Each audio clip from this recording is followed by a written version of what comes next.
कल योगी जी स्वयं आए थे, बोले कि लोकसभा में जनता को बड़ा गुमराह कर लिए फर्जी पीडीए के नाम पे, और 8500 रुपये खटाखट कह रहे हैं कि खटाखट वाले इस बार सफाचट हो जाएंगे मिल्कीपुर में। उन्होंने जो है बोला कि जहां दिखे सपाई वहां बिटिया घबराई, बोले कि हमारी कानून व्यवस्था देखो, सपा सरकार की देखो। जी, आप सभी से मेरा एक सामूहिक प्रश्न है, क्या मिल्कीपुर उपचुनाव के रास्ते 2027 का रास्ता निकलता है, जैसा कि अखिलेश जी पूर्व मुख्यमंत्री बोल चुके हैं? कल जो है अपने भाषण के दौरान हैरिंगटनगंज ब्लॉक में ही जहां आप खड़े हैं, योगी जी ने 5 से 6 बार मोहित खान का नाम लिया। भदरसा कांड होता है, एक पीडीए समाज से ही आने वाली लड़की है, राइट। उन्होंने सवाल पूछा और पूछा कि उस समय जो है अखिलेश क्यों नहीं खड़े हुए इस परिवार के साथ। एक बड़ा सवाल उन्होंने पूछा। भाई साहब, अवधेश जी पे परिवारवाद का एक बहुत बड़ा आरोप लग रहा है। लोग पूछ रहे हैं, भाजपा वाले भी और सामान्य लोग भी, यहाँ तक कि मुझे समाजवादी पार्टी के भी ग्राउंड रिपोर्टिंग करते हुए कुछ लोग मिले, बोले क्या अखिलेश जी को अवधेश के अलावा और कोई नहीं दिखाई देता? समाजवादी पार्टी में कोई नेता नहीं है? बगल में ही एक स्थानीय नेता था सूरज चौधरी, आपके उसमें एक महत्वपूर्ण पद पे था, उसको आपके अखिलेश जी ने टिकट का आश्वासन दिया था। तो क्या जो है परिवार, देखिए, जहाँ तक परिवारवाद की बात है, मैं निश्चित ये कहना चाहता हूं कि बीजेपी से बड़ा परिवारवाद कहीं नहीं है। हमारे बगल में माननीय सांसद कैसरगंज, क्या उनके सुपुत्र सिंह विधायक बनने लायक हैं? क्या राजनाथ सिंह के सुपुत्र सिंह विधायक बनने लायक हैं? क्या ज्योतिराज सिंधिया के सुपुत्र सिंह मंत्री बनने लायक हैं? ऐसे तमाम नेता हैं, गिनाते जाऊंगा तो नाम कम पड़ जाएगा, आपको समय कम पड़ जाएगा आपको नाम। मिल्कीपुर के चुनावी रण में मित्रों, अभी हमारा चुनावी काफिला आ पहुंचा है आस्तिक मुनि जी की धरती आस्तिकन बाजार में, और दोनों पार्टियों ने अपने अपने तरीके से चुनाव प्रचार में पूरा दमखम लगा दिया है। एक तरफ जहां भाजपा ने नए चेहरे पर चंद्रभानु पासवान पर दांव खेला है, वहीं पर अयोध्या से सांसद अवधेश प्रसाद के बेटे अजीत प्रसाद चुनावी मैदान में दम भर रहे हैं। अभी हमको यहाँ आस्तिकन में डोर टू डोर कैंपेन करते हुए कुछ समाजवादी पार्टी के कार्यकर्ता, या यूँ कह लीजिए स्टार कैंपेनर मिल गए हैं, गाँव-गाँव जा रहे हैं और अपने पक्ष में मतदान करने की अपील कर रहे हैं। आइए जानते हैं कि नेताजी क्या कुछ कह रहे हैं जनता से, क्या कुछ इनको फीडबैक मिल रहा है। जी भैया नमस्कार, अपना नाम बताइए। अरविंद यादव, विधानसभा अध्यक्ष, समाजवादी पार्टी 307 हरैया से आए हैं। तो क्या जिम्मेदारी सौंपे हैं अखिलेश जी?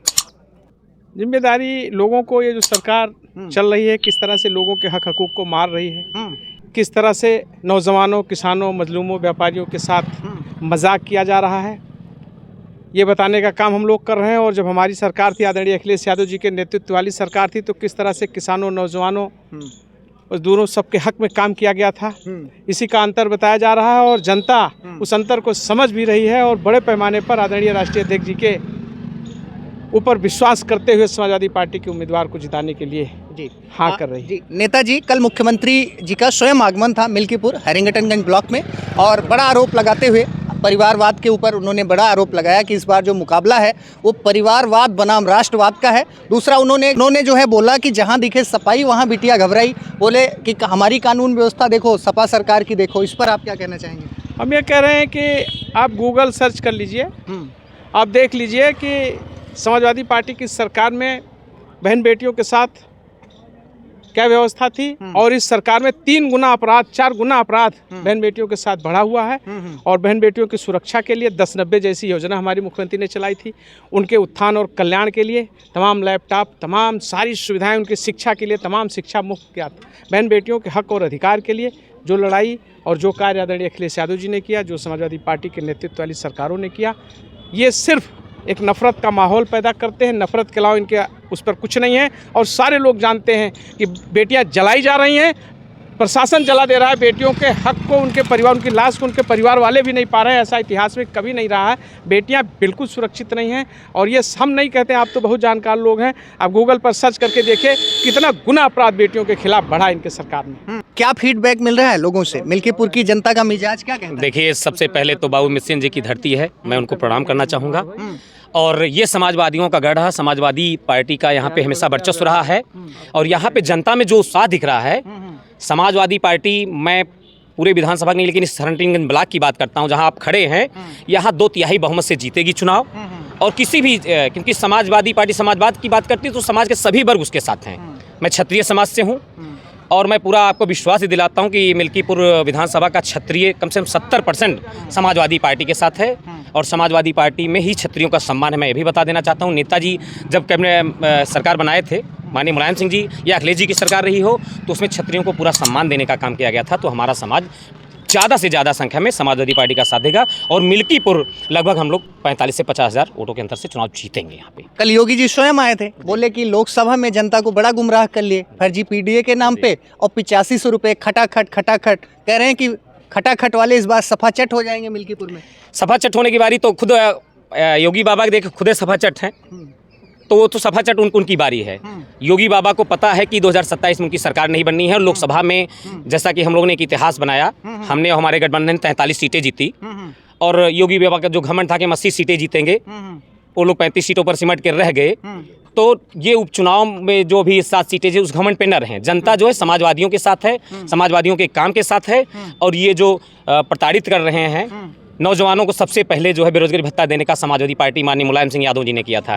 बहन बेटियों को लैपटॉप पास होने के बाद या विवाह के लिए अनुदान जो है समाजवादी पार्टी ने देने का काम किया था। ये तो सारा हक छीन रहे हैं। राशन की बात करते हैं, जिस राशन पे घमंड करते हैं उस राशन को भी इन्होंने छीन लिया। चीनी मिलती थी पहले, मिट्टी के तेल मिलता था, वो कहाँ गया?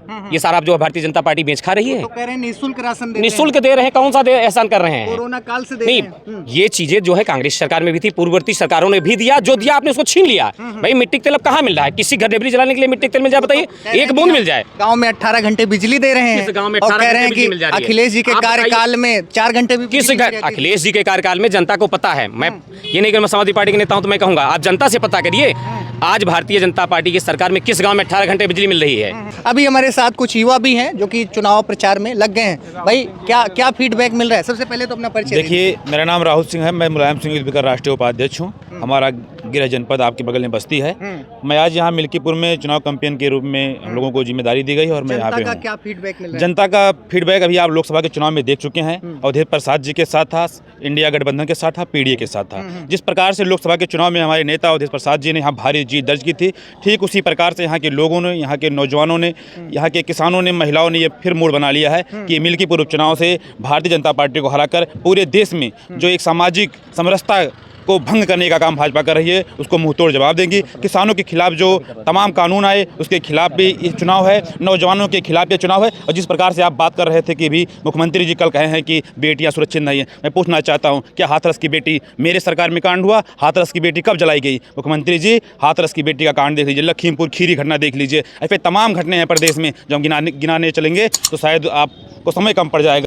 कल जो है अपने भाषण के दौरान हरिंगटनगंज ब्लॉक में ही जहां आप खड़े हैं, योगी जी ने 5 से 6 बार मोहित खान का नाम लिया। भदरसा कांड होता है, एक पीडीए समाज से ही आने वाली लड़की है, राइट? उन्होंने सवाल पूछा और पूछा कि उस समय जो है अखिलेश क्यों नहीं खड़े हुए इस परिवार के साथ। एक बड़ा सवाल उन्होंने पूछा हरिंगटनगंज ब्लॉक से। इस पर देखिए, हमारे नेता ने उस कांड पे ये कहा था कि आप निष्पक्ष जांच करवा लीजिए। तो डीएनए जांच की मांग बिल्कुल, मायावती सुन लीजिए, पूर्व मुख्यमंत्री मायावती जी का ट्वीट आता है, अखिलेश जी आपके कार्यकाल में ऐसी घटनाएं हुई तो कितने में डीएनए जांच हुई?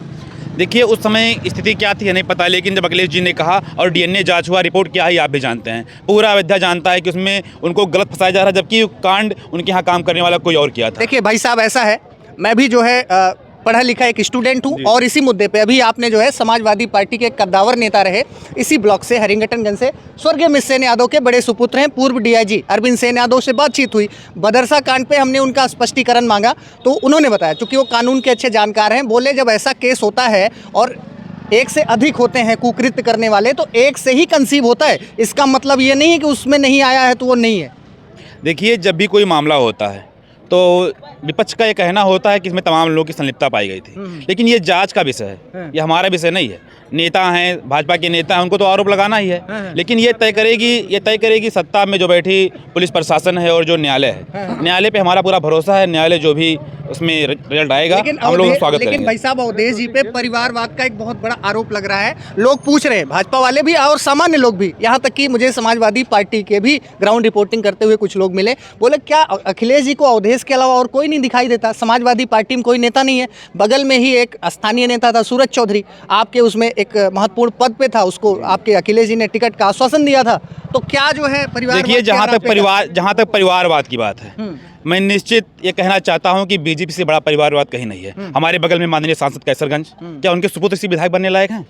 क्या राजनाथ सिंह के सुपुत्र इसी विधायक बनने लायक हैं?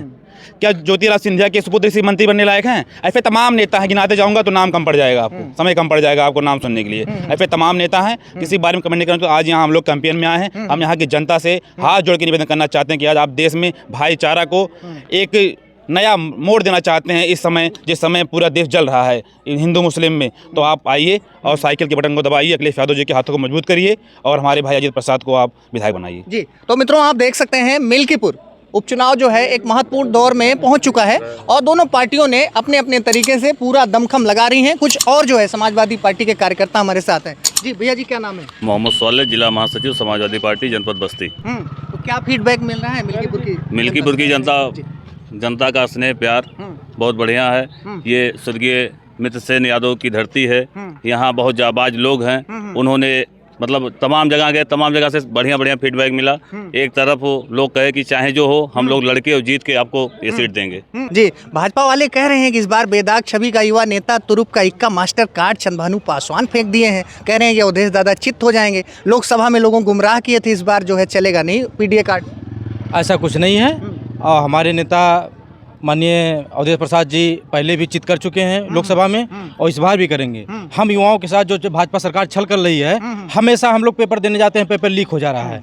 चाहे गन्ना किसानों का दाम हुआ, जो भी हमारे आम किसान हैं, जब अखिलेश सरकार का था तो उसमें पैसा काफ़ी बढ़ा था, लेकिन जब से इनकी सरकार आई है तब से हम किसानों का जो लागत है उतना पैसा भी नहीं मिल रहा है। यूरिया का देखिए दाम वो बढ़ाए नहीं तो उसमें से 10 किलो चुरा ले रहे हैं। बिस्कुट अगर 10 का टुकड़ा है तो उसमें 2 ठो कार्ड ले रहे हैं। अभी डाई का दाम देखिए कितना बढ़ रहा है। एकदम महंगाई चरम पे है, बेरोजगारी चरम पे है। हम बस यही कहने आए हैं, हम लोग लगातार डोर टू डोर चल रहे हैं कि हम लोगों का जो भविष्य है, युवाओं का जो भविष्य है वो समाजवादी में ही है। अगर हम लोगों का कोई उद्धार कर सकता है तो समाजवादी पार्टी उद्धार कर सकती है। और यहाँ की जनता से हम हाथ जोड़कर निवेदन करने आए हैं कि आने वाले समय में साइकिल के मोहर पर बटन दबाकर माननीय अवधेश प्रसाद जी के लड़के को जिताएं यहाँ से। आप सभी से मेरा एक सामूहिक प्रश्न है, क्या मिल्कीपुर उपचुनाव के रास्ते 2027 का रास्ता निकलता है, जैसा कि अखिलेश जी पूर्व मुख्यमंत्री बोल चुके हैं? क्या लगता है? जी बिल्कुल, 2027 का रास्ता बदल देंगे आप लोग? मिल्कीपुर से ये संदेश जाएगा कि उत्तर प्रदेश सरकार के यहाँ से खात्मा निश्चित है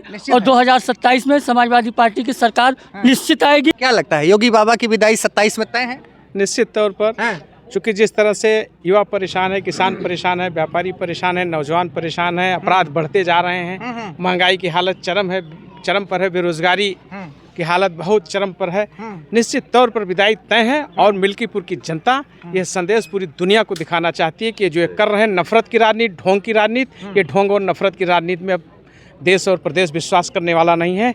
इनको निश्चित तौर पर यहीं से संदेश दे देना चाहेगा और 2027 में युवाओं के हक वाली सरकार, नौजवानों, किसानों, बेरोजगारों, व्यापारियों, मजदूरों, बहन बेटियों के हक वाली सरकार अखिलेश यादव जी के नेतृत्व में चुनी जाएगी। ये जनता का संदेश दिखाई पड़ रहा है। चलिए, बहुत बहुत धन्यवाद। तो देख सकते हैं मित्रों, इस समय मिल्कीपुर के सियासी रण में लोग कह रहे हैं मिल्कीपुर नहीं बदलापुर बन गया है। भाजपा पूरा दमखम लगा रही, इस बार नए प्रत्याशी चंद्रभानु पासवान को लॉन्च किया है और उधर जो है सांसद अवधेश प्रसाद के बेटे अजीत प्रसाद चुनावी मैदान में दम भर रहे हैं। दोनों अपने अपने कार्यकर्ता जनता को अलग अलग तरीके से रिझाने की कोशिश कर रहे हैं। अब ये देखना बड़ा दिलचस्प होगा कि मिल्कीपुर की जनता इस बार किसके सर पे अपना ताज बांधती है। बाकी आपकी वीडियो के बारे में क्या राय है, कमेंट करके बताइए। बहुत बहुत धन्यवाद, नमस्कार।